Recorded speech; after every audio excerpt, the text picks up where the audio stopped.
এবার পয়গম্বর ইব্রাহিম আসমানের দিকে আঙ্গুল উঠায়া ইশারা করলেন।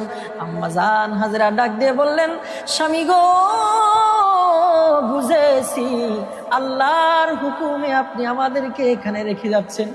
তবে স্বামী আমার, আপনি একটা কথা ভালো করে মনে রাখবেন যে আল্লাহ রব্বুল আলামিন ৮৬ বছর বয়সে আমার গর্ভে ইসমাইলকে দান করতে পারেন।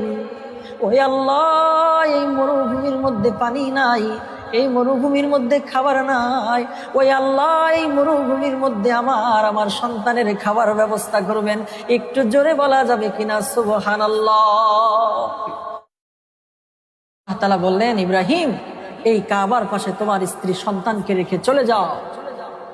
ইব্রাহিম আলাইহিস সালাতু ওয়াস সালাম সন্তান, কলিজার টুকরা সন্তান ছোট্ট ইসমাইল আর তার মা হাজেরাকে ওখানে রেখে চলে আসতেছে। হযরতে হাজেরা পিছন থেকে ডাক দিয়ে বলে, স্বামী গো, আপনি আমাদেরকে কোথায় রেখে চলে যাচ্ছেন? পয়গম্বর ইব্রাহিম কোনো জবাব দেয় না। হযরতে হাজেরা আলাইহিস সালাতু ওয়াস সালাম আবার বললেন, স্বামী গো, আপনি আমাদেরকে রেখে কোথায় চলে যাচ্ছেন? পয়গম্বর ইব্রাহিম কোনো জবাব দেয় না। তৃতীয়বার হাজেরা আবার বললেন, স্বামী গো, ও স্বামী আমার সন্তান ইসমাইলকে ফেলে আপনি কোথায় রেখে চলে যাচ্ছেন?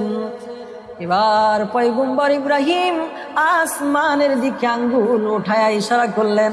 আম্মা জান হাজেরা ডাক দিয়ে বললেন, স্বামী গো, বুঝেছি আল্লাহর হুকুমে আপনি আমাদেরকে এখানে রেখে যাচ্ছেন।